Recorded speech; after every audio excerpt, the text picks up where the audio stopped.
इससे पहले जो हमने चीज़ें पढ़ी हैं, मोस्ट रिसेंटली हमने लॉजिकल मॉडलिंग डिस्कस की है। तो लॉजिकल मॉडलिंग के अंदर हमने ER स्कीमा का मॉडल बनाया था, entity relationship model. Entity relationship model बनाने के बाद, यानी कि लॉजिकल मॉडल बनाने के बाद जो आपके पास नेक्स्ट स्टेप आता है वो ये है कि आप उस लॉजिकल मॉडल को कन्वर्ट करते हैं इनटू अ रिलेशनल मॉडल। ये रिलेशनल मॉडल वो मॉडल होता है जिसके आपको पता लगता है कि आपने DDL की क्या कमांड्स लिखनी है और उन कमांड से क्या स्ट्रक्चर क्रिएट करना है। तो DDL की बेस पे जब आप स्ट्रक्चर क्रिएट कर लेते हैं तो उसके बाद you can move on further कि आप अपने फिजिकल मॉडल को और ज़्यादा ऑप्टिमाइज़ अगर करना चाहें तो कैसे करेंगे, या जो डेटाबेस एडमिनिस्ट्रेटर है अगर वो उस पर कोई ख़ास पॉलिसीज़ इंप्लीमेंट करना चाहे तो वो कैसे करेगा। तो अभी हम लोग ये पढ़ेंगे कि लॉजिकल मॉडल को कन्वर्ट कैसे किया जाता है into a relational model.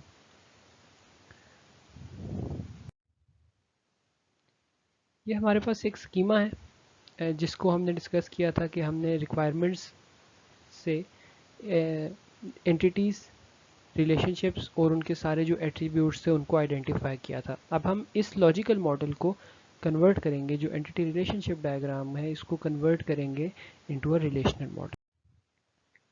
ER model को रिलेशनल मॉडल में जब हम कन्वर्ट करते हैं तो वहाँ पे हमने ये जहन में रखना है कि कन्वर्जन के दौरान में इंफॉर्मेशन का लॉस नहीं होना चाहिए। अगर आपने कोई एट्रीब्यूट्स बनाने थे तो at the end of the conversion आपके पास वो सारे जो एट्रीब्यूट्स हैं वो आपके रिलेशनल मॉडल में होने चाहिए। There may be some instances के जब आपके सारे कंस्ट्रेंट्स उस तरीके से रिप्रेजेंट ना हो पाए in your relational model, but other than that जो आपके पास रिक्वायरमेंट्स हैं they should be modelled accurately. और इवेंचुअल गोल ये भी होगा कि हमारा स्ट्रक्चर कुछ इस तरह का हो कि हमें बहुत ज़्यादा अननेसेसरी तौर पे कॉलम्स में नल वैल्यू स्टोर ना करनी पड़े और हमारे पास एक ऑप्टिमल स्ट्रक्चर क्रिएट हो जाए। इसके अंदर हमारे पास मुख्तलिफ स्टेप्स हैं जिन स्टेप्स को फॉलो करते हुए हम अपने ER मॉडल को कन्वर्ट कर सकते हैं into a relational model. Step number 1 is to consider the regular entities. Regular entities के बारे में हमने देखा था कि वो एंटिटीज़ जिनका एक जो भी नॉर्मल एंटिटी है जिसके अंदर अपना की एट्रीब्यूट मौजूद है तो उसको हम रेगुलर एंटिटी कह रहे हैं। इसके लिए एक दूसरा नाम जो बाज़ दफ़ा रेफ़र हम करते हैं, हम इसको स्ट्रॉन्ग एंटिटी भी कहते हैं। तो जो स्ट्रॉन्ग एंटिटीज़ हैं हमने उनको कैसे मैप करना है कि हमने जितनी भी स्ट्रॉन्ग एंटिटी किसी रिलेशन में हैं, किसी ER मॉडल में जो हैं, तो उन तमाम एंटिटीज़ से उनके लिए रिस्पेक्टिव रिलेशन क्रिएट हो जाएगा। For each regular entity type E in the entity relationship schema create a relation R। तो ये रिलेशन R आप क्रिएट कर देंगे और उसके अंदर जितने भी सिंपल एट्रीब्यूट्स हैं उन सिंपल एट्रीब्यूट्स के लिए आप उस रिलेशन R के अंदर कॉलम्स क्रिएट कर देंगे। तो जितने भी सिंपल एट्रीब्यूट्स होंगे वो इस तरह हैंडल होंगे। फिर आपके पास आ जाएगी बात थी कि इन्हीं एट्रीब्यूट्स में से कहीं पे कोई कुछ की एट्रीब्यूट्स भी होंगे, तो you just choose one attribute के उस की एट्रीब्यूट को आप उसके ऊपर प्राइमरी की का कंस्ट्रेंट अप्लाई कर देते हैं। प्राइमरी की का कंस्ट्रेंट एंटिटी इंटेग्रिटी कंस्ट्रेंट भी कहलाता है। ये अप्लाई करने के लिए आप DDL के कमांड्स यूज़ करते हैं। तो जब आप स्ट्रक्चर को डिफाइन कर रहे होंगे तो आप उस की के एट्रीब्यूट को प्राइमरी की क्रिएट कंसिडर कर लेंगे। अगर आपने की एट्रीब्यूट जो चूज़ किया है वो कॉम्पोजिट है तो फिर आप मल्टीपल एट्रीब्यूट्स के ऊपर भी प्राइमरी की डिफाइन कर सकते हैं। इसके अलावा आपके पास ऐसा एक टाइप हमने पढ़ी थी कि सिंपल एट्रीब्यूट्स के अलावा एक कॉम्पोजिट एट्रीब्यूट्स भी होते हैं। कॉम्पोजिट एट्रीब्यूट्स क्या होते हैं जी? कि कॉम्पोजिट एट्रीब्यूट्स में फर्दर कंपोनेंट्स होते हैं। लेट्स से कि अगर वो एड्रेस है तो एड्रेस का कंपोनेंट पार्ट 1 हो सकता है, स्ट्रीट, सिटी, सो ऑन। अगर आपके पास एक नेम की कॉम्पोजिट एट्रीब्यूट है तो उसके कंपोनेंट्स फर्स्ट नेम और लास्ट नेम हो सकते हैं। कॉम्पोजिट एट्रीब्यूट्स को हैंडल करने का तरीका ये है कि जो उसके सिंपल कंपोनेंट्स होते हैं, फॉर एग्जांपल अगर name is a composite attribute तो उसके जो कंपोनेंट्स हैं फर्स्ट नेम और लास्ट नेम, इन कंपोनेंट्स के लिए एट्रीब्यूट क्रिएट कर दिए जाएंगे इन द रिलेशन। तो आपके पास मज़ीद 2 एट्रीब्यूट्स आ जाएंगे यहाँ पे, फर्स्ट नेम के लिए और लास्ट नेम के लिए। तो ये आपके पास आपने रेगुलर एंटिटीज़ को कन्वर्ट कर दिया in your step 1 into a relation, और उस रिलेशन में की भी डिफाइन कर दी है जो प्राइमरी की, और साथ में आपने जितने कॉम्पोजिट एट्रीब्यूट्स थे उनके जो सिंपल कंपोनेंट्स थे उनको इंक्लूड किया है, और उसके अलावा जितने सिंपल एट्रीब्यूट्स बाय देमसेल्व्स थे उन सबको भी इस रिलेशन में ऐड कर दिया है। ये हम देख सकते हैं कि हमारे पास ईआर मॉडल है, और ये वही ईआर मॉडल है जो हमने क्रिएट किया था एक कंपनी के लिए। इसमें जितने भी हमारे पास स्ट्रॉन्ग एंटिटीज़ हैं, उस स्ट्रॉन्ग एंटिटीज़ में ये एम्प्लॉय की एंटिटी है, डिपार्टमेंट की एंटिटी है और प्रोजेक्ट की एंटिटी है। इन स्ट्रॉन्ग एंटिटीज़ को हम कन्वर्ट करेंगे इनटू रिलेशंस। हर एक एंटिटी के रिलेशन के अंदर उसके सिंपल एट्रीब्यूट्स होंगे। फॉर एग्जांपल एम्प्लॉय के लिए सिंपल एट्रीब्यूट हैं SSN, birth date, address, salary, sex, और जो उसका कॉम्पोजिट एट्रीब्यूट है उसके सिंपल कंपोनेंट्स यानी कि first name, middle initials and last name, इन सबको एज एट्रीब्यूट्स क्रिएट कर दिया जाएगा। डिपार्टमेंट के लिए आप नेम और नंबर के एट्रीब्यूट को कंसिडर करेंगे। प्रोजेक्ट के लिए आप नेम, नंबर और लोकेशन के एट्रीब्यूट को कंसिडर करेंगे। एम्प्लॉय के टेबल के अंदर, एम्प्लॉय के रिलेशन में एसएसएन जो की एट्रीब्यूट था, इस की एट्रीब्यूट को आप प्राइमरी की बना देंगे। डिपार्टमेंट के टेबल में आपके पास दो की एट्रीब्यूट है, नेम और नंबर, तो आप इनमें से किसी भी एक को प्राइमरी की बना सकते हैं। इन दिस केस हम नंबर को प्राइमरी की के तौर पे उस पर कंस्ट्रेंट अप्लाई कर देंगे। और प्रोजेक्ट के टेबल में भी हमारे पास नेम और नंबर के दोनों एट्रीब्यूट्स की के तौर पे सर्व कर सकते हैं। हम प्रोजेक्ट के नंबर को प्राइमरी की के कंस्ट्रेंट अप्लाई कर देंगे। तो यूँ हमारे पास 3 टेबल बन चुके हैं जिनके अंदर डिफरेंट एट्रीब्यूट्स मौजूद हैं, और उन पे प्राइमरी की का कंस्ट्रेंट भी हम अप्लाई कर चुके हैं। स्टेप 2 में हम लोग वीक एंटिटीज़ को कंसिडर करेंगे। For any weak entity that we may have in the relational model, तो हम उसको कन्वर्ट करेंगे किस तरह के, उस एंटिटी के लिए एक रिलेशन क्रिएट करेंगे, उसके तमाम सिंपल एट्रीब्यूट्स को कॉलम्स के तौर पे डिक्लेयर करेंगे, और जो कॉम्पोजिट एट्रीब्यूट के सिंपल कंपोनेंट्स होते हैं उनको भी उसके रिलेशन के अंदर कॉलम बना देंगे। इस वीक एंटिटी के बारे में हमने पहले ये पढ़ लिया है कि वीक एंटिटी के अंदर डिफरेंट एट्रीब्यूट्स होते हैं, लेकिन इसके अंदर कोई की एट्रीब्यूट नहीं होता। तो ये की एट्रीब्यूट ना होने की वजह से स्ट्रॉन्ग एंटिटी नहीं बन पाती। इसके अंदर की एट्रीब्यूट नहीं होता, लिहाजा ये इंडिविजुअल रोज़ को इंडिविजुअली आइडेंटिफाई करना हमारे लिए पॉसिबल नहीं होता। लिहाजा हमने पहले ये डिस्कस किया था कि हम जो इसकी आइडेंटिफाइंग एंटिटी है या ओनर एंटिटी है, उस एंटिटी की प्राइमरी की को यूज़ करते हैं। तो यहाँ पे हमने यही स्टेप यहाँ पे इस पॉइंट में मेंशन किया है कि हम फॉरेन की एट्रीब्यूट को इंपोर्ट करेंगे या लेके आएंगे यहाँ पे इस वीक एंटिटी के टेबल के अंदर। और ये फॉरेन की कहाँ से आएगी? ये फॉरेन की आएगी उसकी ओनर एंटिटी से, और ओनर एंटिटी की जो प्राइमरी की होगी वो यहाँ पे एज अ फॉरेन की आ जाएगी, और दोनों को कलेक्टिवली या इसकी अपनी पार्शियल की को, वीक एंटिटी के अंदर हमने एक पार्शियल की भी डिस्कस की थी, और साथ में जो हमने अभी फॉरेन की लेके आए उन दोनों को मिला के हम फॉरेन की प्राइमरी की डिक्लेयर करेंगे फॉर द न्यू टेबल। इसकी एग्जांपल हम देखते हैं नेक्स्ट स्लाइड में। हमारे पास डिपेंडेंट का जो एंटिटी है ये वीक एंटिटी है, और इसका आइडेंटिफाइंग रिलेशन एम्प्लॉई है। तो हमने कहा था कि ये जो हमने डॉटेड लाइनिंग की थी कि हमने कहा था कि this name attribute is the partial primary की, कि ये पार्शियली हमें हेल्प कर सकती है फॉर रोज़ के पेयर्स को आइडेंटिफाई करने में, लेकिन ये हर रो को यूनिकली आइडेंटिफाई हम इसके थ्रू नहीं कर सकते। इसलिए हम एम्प्लॉय की एंटिटी की जो प्राइमरी की है इस एट्रीब्यूट को यूज़ करेंगे in combination with the partial की। तो अब आपके पास एम्प्लॉय का एसएसएन भी आ जाएगा, जिसको हम लेट से यहाँ पे जब फॉरेन की के तौर पे लेके आते हैं तो ई एसएसएन कह देते हैं। ई एसएसएन और नेम, इन दोनों की बेसिस के ऊपर हम डिपेंडेंट की जो टेबल बनाएंगे, रिलेशन बनाएंगे, इसकी प्राइमरी की डिफाइन कर देंगे। तो ये कॉम्पोजिट प्राइमरी की आपके पास बन जाएगी। द प्राइमरी की of dependent relation is the combination E SSN and dependent name, because dependent name is the partial key of dependent entity। तो इन दोनों के कॉम्बिनेशन से हम प्राइमरी की डिफाइन करेंगे। स्टेप 3 में हम बाइनरी जो डिग्री के रिलेशनशिप्स होते हैं इसको देख रहे हैं कि अगर रिलेशनशिप आपके पास 1-to-1 कार्डिनैलिटी का रिलेशनशिप है तो इसको कैसे हैंडल किया जाएगा। 1-to-1 के लिए हम मल्टीपल डिफरेंट टेक्निक्स यूज़ कर सकते हैं। सबसे इम्पॉर्टेंट पॉइंट, सबसे पहला स्टेप ये होगा कि 1-to-1 रिलेशनशिप में जो एंटिटीज़ इन्वॉल्व थी उनसे रिलेटेड रिलेशंस को आइडेंटिफाई किया जाए। उन रिलेशंस के पर्सपेक्टिव से आपके पास जो मल्टीपल ऑप्शंस आते हैं उनमें से एक ऑप्शन जो कि बहुत सिंपल ऑप्शन है वो ये है कि आप किसी भी एक रिलेशन के अंदर दूसरे रिलेशन की प्राइमरी की को as a foreign key use कर लें।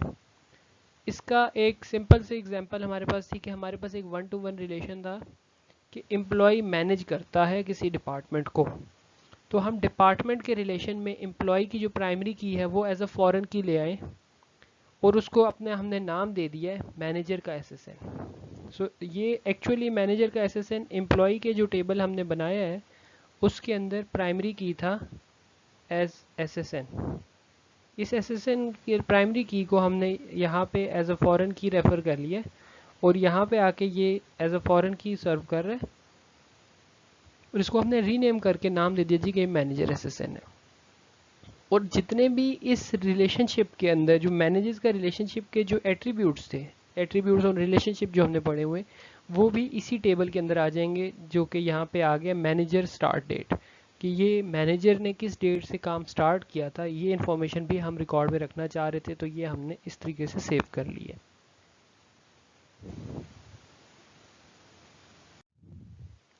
There are some other options to handle 1-to-1 relationship mapping में एक ऑप्शन ये है जी कि आपके पास अगर मर्ज्ड रिलेशनशिप आप बनाना चाहें कि दोनों एंटिटीज़ के जो आपके रिलेशन है उनको अलग अलग रखने के बजाय सिंगल ही बना दें, तो ये भी पॉसिबल है। ये यूजुअली उस केस में अप्रोप्रिएट होता है कि जब आपके पास टोटल पार्टिसिपेशन होती है। टोटल पार्टिसिपेशन का मतलब ये है कि हमेशा एंटिटी सेट के एक एलिमेंट, एक एंटिटी टाइप का जो एलिमेंट है वो किसी न किसी दूसरे एंटिटी टाइप के एलिमेंट से हमेशा रिलेटेड होगा। लेट्स से एंटिटी ए है और एंटिटी बी है, तो इसके जो इंस्टेंसेस हैं वो हमेशा बी के इंस्टेंसेस से रिलेटेड होंगी। एंड सिंस वी नो कि ये 1-to-1 रिलेशनशिप है कि एक एंटिटी सिर्फ एक ही एंटिटी से रिलेट कर सकती है, तो we can just merge both of them और एक ही रिलेशन से हम काम कर सकते हैं if we want. The third kind of approach to that can be used for use 1-to-1 relationships is कि हम एक क्रॉस रेफरेंस रिलेशन क्रिएट कर लें। क्रॉस रेफरेंस रिलेशन में हम ये करेंगे कि एंटिटी ए और एंटिटी बी की जो प्राइमरी कीज़ हैं उन दोनों को एक थर्ड रिलेशन के अंदर स्टोर कर लेंगे और यहाँ पे इसकी बेस पे हम ये इंफॉर्मेशन को आइडेंटिफाई कर लेंगे कि कौन सी जो एंटिटीज़ की इंस्टेंस है वो किस दूसरी एंटिटी की इंस्टेंस के साथ रिलेट कर रही है।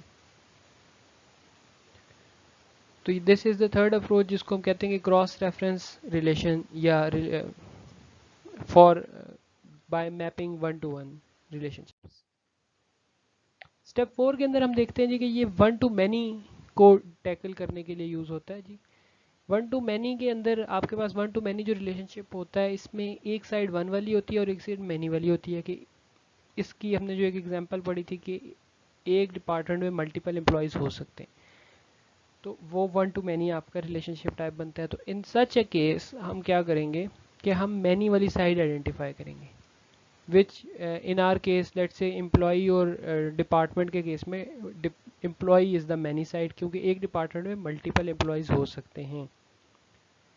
उसको टैकल करने का तरीका ये है कि जो मैनी वाली साइड है जो हमने रिलेशन आइडेंटिफाई कर लिया है उस रिलेशन के अंदर हम फॉरेन की ले आएंगे वन साइड की। तो एम्प्लॉय के टेबल में हम एक कॉलम को यूज़ करेंगे जो कि एक्चुअली प्राइमरी की आ रही होगी एज अ फॉरेन की इन द एम्प्लॉय टेबल और वो प्राइमरी की आ रही होगी डिपार्टमेंट के टेबल से। और इस रिलेशनशिप के कोई भी अगर एट्रीब्यूट्स हैं उस स्पेसिफिक रिलेशनशिप के अपने एट्रीब्यूट्स हैं तो वो हम मैनी वाली साइड पे उनको इंट्रोड्यूस करा दें एज एट्रीब्यूट्स। इसकी एग्जांपल आप देख सकते हैं कि डिपार्टमेंट के अंदर n एम्प्लॉयज़ काम करते और एक एम्प्लॉय एक ही डिपार्टमेंट में काम करता है। तो ये वन टू मैनी का रिलेशनशिप है। तो अब एम्प्लॉय के अंदर, एम्प्लॉय के टेबल में हम एक न्यू एट्रीब्यूट क्रिएट कर लेंगे, let's may be call it department number, ठीक है। और ये डिपार्टमेंट नंबर एक्चुअली इस डिपार्टमेंट की प्राइमरी की होगी, जो यहाँ पे एज अ फॉरेन की काम करेगी। इससे हम आइडेंटिफाई कर सकते हैं कि हर एम्प्लॉय का क्या डिपार्टमेंट नंबर है। और अगर इस रिलेशनशिप के, वर्क्स फॉर रिलेशनशिप के कोई एट्रीब्यूट्स होते, तो वो एट्रीब्यूट्स भी यहाँ पे हमने एज कॉलम्स क्रिएट कर दिए होते हैं। तो ये हमारे पास तरीका है वन टू मैनी को टैकल करने का। वन टू मैनी रिलेशनशिप में हमारे पास और भी डिफरेंट रिलेशनशिप्स हो सकते हैं। फॉर एग्जांपल ये सुपरवाइज़र का सुपरवाइजी का रिलेशनशिप जो है, ये भी वन टू मैनी रिलेशनशिप था। इसको टैकल करने के लिए, क्योंकि ये सेल्फ रेफरेंसिंग है, तो एम्प्लॉय के टेबल के अंदर ही हम एक कॉलम बना देंगे सुपरवाइज़र SSN। तो आपको हर एम्प्लॉय के बारे में पता लग जाएगा कि इस एम्प्लॉय का सुपरवाइज़र कौन है। तो ये इंफॉर्मेशन भी हमने यहाँ पे मैप कर दी। स्टेप 5 इज़ कि हम मैनी टू मैनी रिलेशनशिप को कैसे टैकल करेंगे। मैनी टू मैनी रिलेशनशिप को टैकल करने का तरीका सिंपल है। जो चीज़ हमने स्टेप 1 टू 1 मैपिंग के लिए पढ़ी थी कि हम क्रॉस रेफरेंसिंग टेबल बनाएं, तो हम ये इस चीज़ को उस तरह से टैकल कर सकते हैं कि हम एक नया टेबल बना दें और उस टेबल के अंदर ये जो दोनों पार्टिसिपेटिंग एंटिटीज़ हैं, इनकी प्राइमरी कीज़ को ले आएँ और इन दोनों की प्राइमरी कीज़ के कॉम्बिनेशन के ऊपर प्राइमरी की of that new table declare करें। तो जो हमने न्यू टेबल बनाया है और उसमें एंटिटी ए और एंटिटी बी की जो प्राइमरी की लेके आए हैं, इस कॉम्बिनेशन के ऊपर हमने इस टेबल के लिए प्राइमरी की का कंस्ट्रेंट अप्लाई करना है। तो अब ये दोनों का कॉम्बिनेशन यूनिक हो जाएगा, ठीक है जी। और अगर इस रिलेशनशिप के, इन दो एंटिटीज़ के बीच में कोई रिलेशनशिप था, तो उसके ऊपर कोई अगर हमारी रिलेशनशिप के एट्रीब्यूट्स हैं, तो वो भी हम इसी टेबल में इंक्लूड करते हैं। इसकी एग्जांपल हम यहाँ पे इस तरह देख सकते हैं कि हमारे पास एम्प्लॉय और प्रोजेक्ट का मैनी टू मैनी का रिलेशनशिप है। एम्प्लॉय एंटिटी ये है और प्रोजेक्ट की एंटिटी ये है। एम्प्लॉय और प्रोजेक्ट के बीच में रिलेशनशिप क्या था कि एम्प्लॉय वर्क्स ऑन प्रोजेक्ट। तो हमें पता लगा था कि एक एम्प्लॉय मल्टीपल प्रोजेक्ट्स पे भी काम कर सकता है और एक प्रोजेक्ट पर मल्टीपल डिफरेंट एम्प्लॉयज़ भी काम करते हैं। सो इनका मैनी टू मैनी रिलेशनशिप बना। इस मैनी टू मैनी रिलेशनशिप के अंदर हमने ये देखा था फर्दर कि इसको रिजॉल्व करने का तरीका ये होगा कि हम एक न्यू टेबल क्रिएट करेंगे। उस टेबल के अंदर एम्प्लॉय की प्राइमरी की भी आ जाएगी जो कि एम्प्लॉय का SSN है, और प्रोजेक्ट की प्राइमरी की भी आ जाएगी जो कि प्रोजेक्ट का नंबर हमने बताया था। तो लेट्स से प्रोजेक्ट का नंबर इज़ P नंबर। ये दोनों primary keys in this new table as a foreign key आएंगी और फिर इनके ऊपर हम कलेक्टिवली प्राइमरी की का कंस्ट्रेंट अप्लाई कर देंगे for this new table. We can call this table by the name of its relation, let's say works on. अगर आप गौर करें तो इस वर्क्स ऑन के रिलेशन का एक रिलेशनशिप एट्रीब्यूट भी है इस रिलेशनशिप का, और वो है नंबर ऑफ आवर्स जितना किसी खास एम्प्लॉय ने उस प्रोजेक्ट पे काम किया है। तो वो जो एट्रीब्यूट है वो भी यहाँ पे हम सेव करना ज़रूरी है, तो उसको हम नंबर ऑफ आवर्स के तौर पे सेव कर देंगे। तो ये आपके पास उस स्पेसिफिक के रिलेशनशिप को हमने टैकल किया है जो मैनी टू मैनी का रिलेशनशिप था। Then we have the step number 6 जिसके अंदर हम लोग मल्टी वैल्यूड एट्रीब्यूट्स को हैंडल कर रहे हैं। मल्टी वैल्यूड एट्रीब्यूट्स को हैंडल करने का तरीका सिंपल है कि जिस एट्रीब्यूट जो भी मल्टी वैल्यू एट्रीब्यूट है उसके लिए आप एक नया रिलेशन क्रिएट करें, और नया रिलेशन जब आपने क्रिएट कर दिया तो उसके अंदर वो जो एट्रीब्यूट है उस एट्रीब्यूट के नाम से एक कॉलम बना दें, और साथ में जिस ओरिजिनल रिलेशन का वो एट्रीब्यूट था, जो ओरिजिनल एंटिटी का, उस एंटिटी की प्राइमरी की जो है ना वो यहाँ पे ले आए फॉरेन की के तौर पे। तो ये आपके पास इस चीज़ को टैकल कर लेगा। और प्राइमरी की of R is the combination of A and K, यानी कि जो अब आपने एट्रीब्यूट के लिए वैल्यू जो कॉलम बनाया है प्लस जो आप फॉरेन की के लिए कॉलम की एट्रीब्यूट बनाया है, इन दोनों को कॉम्बिनेशन से आपने प्राइमरी की डिफाइन करनी है। So if the multi valued attribute is composite, we include its simple component.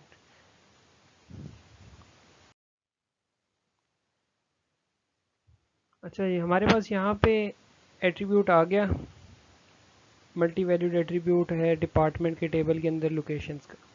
ये जो मल्टी वैल्यूड एट्रीब्यूट है, इसको मॉडल करने का तरीका ये होगा कि हम एक नया सेपरेट टेबल बनाएंगे, रिलेशन क्रिएट करेंगे। उस रिलेशन के अंदर एक एट्रीब्यूट तो लोकेशन का एट्रीब्यूट होगा और दूसरा एट्रीब्यूट इस एंटिटी का जो प्राइमरी की थी, जो कि नेम का एट्रीब्यूट था, ये एट्रीब्यूट भी यहाँ पे एज अ फॉरेन की आ जाएगा। फिर दोनों जो एट्रीब्यूट्स हैं इन पे कलेक्टिवली हम प्राइमरी की का कंस्ट्रेंट अप्लाई करेंगे। अब इस टेबल में ये प्राइमरी की हो जाएगी, तो मतलब ये हो जाएगा कि दोनों की जो वैल्यूज़ हैं वो कॉम्बिनेशन यूनिक होना चाहिए। अगर आपके पास वैल्यू स्टोर होंगी तो लेट से डिपार्टमेंट नंबर 1 के लिए आपके पास लोकेशन स्टोर हो जाएगी कराची, डिपार्टमेंट 2 के लिए आपके पास लोकेशन स्टोर हो जाएगी लाहौर, डिपार्टमेंट 2 कुड भी कि वो इस्लामाबाद में भी हो, और डिपार्टमेंट 3 जो है वो हो सकता है सिर्फ इस्लामाबाद में हो। सो इस तरह अब आप एक कॉम्बिनेशन यूनिक बना रहे हैं और एक डिपार्टमेंट मल्टीपल सिटीज़ में भी उसकी इंफॉर्मेशन आप स्टोर कर रहे हैं कि एक जो डिपार्टमेंट है वो मल्टीपल लोकेशंस पे एग्जिस्ट कर रहा है। हमने ये जो फाइनल रिलेशनल मॉडल क्रिएट हुआ है हमारे पास from the ER model after following all the steps that we have discussed, इसमें हमने एम्प्लॉय की जो एंटिटी क्रिएट की थी ये क्रिएट की थी आफ्टर स्टेप 1। ये भी स्ट्रॉन्ग एंटिटी थी डिपार्टमेंट की, ये भी स्टेप 1 के बाद क्रिएट हुई थी हमारे पास।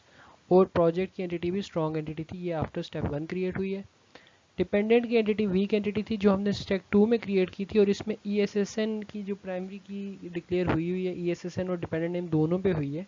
ये ESSN actually as a foreign key refer हुआ है फ्रॉम द एम्प्लॉयज़ प्राइमरी की, तो ये आपके पास एरो से इंडिकेट हो रही है कि इसके रेफरेंस कहाँ से हुआ है।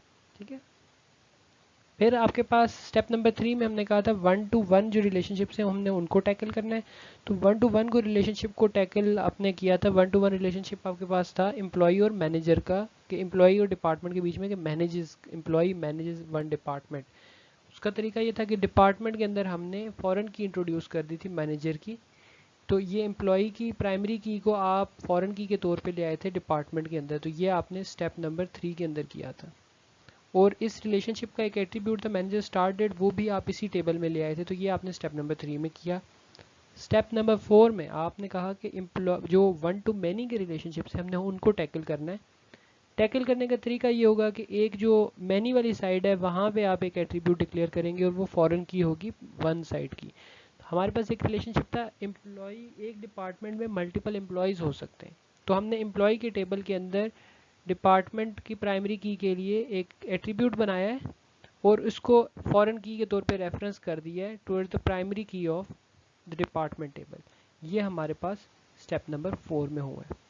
सिमिलरली हमारे पास एक और भी मल्टीपल का रिलेशन था कि एक डिपार्टमेंट के मल्टीपल प्रोजेक्ट्स हो सकते हैं, तो इसलिए हमने प्रोजेक्ट के जो मैनी वाली साइड थी वो प्रोजेक्ट की साइड थी, वहाँ पे डी नंबर के जो एट्रीब्यूट था ये डिक्लेयर किया है और इसको भी हमने as a foreign key refer कर दिया है डिपार्टमेंट नंबर से। फिर हमने देखा जी कि जो स्टेप नंबर 5 है उसमें हमने कहा कि मैनी टू मैनी रिलेशनशिप को अगर आपने मॉडल करना हो तो मैनी टू मैनी के लिए आप सेपरेट न्यू रिलेशन क्रिएट करते हैं। तो हमने एम्प्लॉई और जो प्रोजेक्ट का रिलेशनशिप था कि एक मल्टीपल एम्प्लॉयज़ मल्टीपल प्रोजेक्ट्स पे भी काम कर सकते हैं और एक प्रोजेक्ट पे भी मल्टीपल एम्प्लॉय काम करते हैं, तो मैनी टू मैनी के रिलेशनशिप के लिए वर्क्स ऑन का रिलेशन क्रिएट किया है। ये स्टेप नंबर 5 में हमने किया है और इसमें ESSN इज़ द प्राइमरी की ऑफ द एम्प्लॉय रिलेशन और वर्क्स ऑन में P number is the project number. ये जो है ये फॉरेन की आई थी प्रोजेक्ट के टेबल से और इन दोनों की कलेक्शन के ऊपर हमने प्राइमरी की डिफाइन कर दी है। इस रिलेशनशिप का एक एट्रीब्यूट था नंबर ऑफ आवर्स, के कितने आवर्स किसी एक एम्प्लॉय ने एक स्पेसिफिक प्रोजेक्ट पे काम किया है, तो वो नंबर ऑफ आवर्स भी आपने यहाँ पे रिकॉर्ड कर लिए जी। इन स्टेप नंबर 6 हमने टैकल किया था मल्टी वैल्यूड एट्रीब्यूट्स को। तो मल्टी वैल्यूड एट्रीब्यूट के अंदर आपके पास आ गया था ये केस सिनेरियो कि लोकेशन, एक डिपार्टमेंट मल्टीपल लोकेशंस पे हो सकता है, तो उसके लिए मल्टी वैल्यूड के लिए आपने एक न्यू रिलेशन क्रिएट किया। डिपार्टमेंट नंबर जो कि आइडेंटिटी ओरिजिनल उस एंटिटी का प्राइमरी की थी वो यहाँ पे एट्रीब्यूट डिक्लेयर किया और जो लोकेशन मल्टी वैल्यूड एट्रीब्यूट जो था इटसेल्फ उसको यहाँ पे डिक्लेयर किया है और दोनों के कॉम्बिनेशन पे आपने प्राइमरी की डिफाइन कर दी है। तो ये आपके पास आफ्टर फॉलोइंग दीज 6 स्टेप्स एक कंप्लीट मॉडल बन गया है।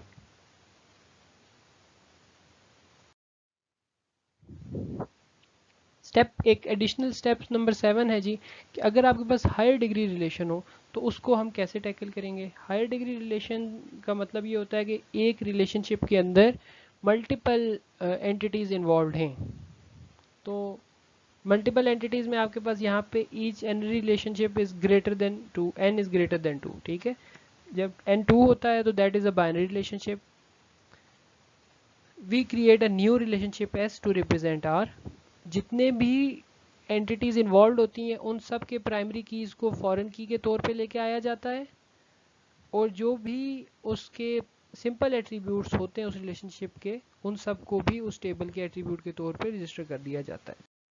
ये हमारे पास एक सिंपल केस था कि एक सप्लायर कुछ पार्ट्स सप्लाई करता है, सप्लायर की एंटिटी, पार्ट की एंटिटी और एक प्रोजेक्ट की एंटिटी है। तो ये सप्लायर पार्ट सप्लाई करता है फॉर अ स्पेसिफिक प्रोजेक्ट। तो अब ये टर्नरी रिलेशनशिप है। इसको मॉडल करने के लिए सबसे पहले तो आप ऑब्वियसली प्रोजेक्ट, पार्ट और सप्लायर की 3 एंटिटीज़ बना देंगे। Then the main thing here is कि आपने सप्लाई के लिए अलग से एक रिलेशन बनाना है, जिसको आपने लेट से सप्लाई का नाम दे दिया। इसके अंदर तीनों जो इन्वॉल्व एंटिटीज़ हैं सब की प्राइमरी कीज़ आ जाएंगी, यानी एस नेम, प्रोजेक्ट नेम और part number. S name, project name and part number यहाँ पे एज अ फॉरेन की आ गए, और तीनों के कॉम्बिनेशन पे आपने प्राइमरी की डिफाइन कर दी है। तो इस तरीके से आपने इस जो टर्नरी रिलेशनशिप था इसको मॉडल किया इनटू अ रिलेशनल मॉडल। हमारे पास समरी आ जाती है जी। ER डायग्राम के जो कंपोनेंट्स हैं उनको कैसे हमने कन्वर्ट करना है। हमने रेगुलर एंटिटी को जब कन्वर्ट करना था तो हमने रिलेशन बनाया। वीक एंटिटी को जब हमने कन्वर्ट करना था इनटू अ रिलेशनल मॉडल तो हमने रिलेशन बनाया प्लस फॉरेन की यूज़ की। 1 to 1 के लिए हमने फॉरेन की यूज़ की। 1 to मैनी के लिए हमने फॉरेन की यूज़ की। मैनी टू मैनी रिलेशनशिप को मॉडल करने के लिए हमने रिलेशन बनाया और साथ में फॉरेन की का कॉन्सेप्ट यूज़ किया। मल्टी वैल्यूड एट्रीब्यूट के लिए हमने रिलेशन बनाया और साथ फॉरेन की यूज़ की रेफर करने के लिए। एनरी रिलेशनशिप्स के रिजॉल्व करने के लिए भी हमने रिलेशन बनाया और साथ में फॉरेन कीज़ का कॉन्सेप्ट यूज़ किया to identify. This is again the summary कि हमारे पास एंटिटी टाइप को रिलेशन में कन्वर्ट किया जाता है, फॉरेन कीज़ यूज़ होती हैं for 1 to 1 and 1 to many. Many to many के लिए आप न्यू टेबल भी क्रिएट करते हैं। हायर डिग्री रिलेशनशिप के लिए भी आप new table foreign key use करते हैं। सिंपल एट्रीब्यूट्स को एट्रीब्यूट में कन्वर्ट होते हैं। कॉम्पोजिट एट्रीब्यूट के जो सिंपल कंपोनेंट्स हैं they are just converted into attributes. Multi valued के लिए आपको न्यू रिलेशन क्रिएट करना पड़ता है। की एट्रीब्यूट डिफाइन किए जाते हैं यूजिंग द प्राइमरी की, और वैल्यू सेट आपके पास डोमेन उसकी होती है जो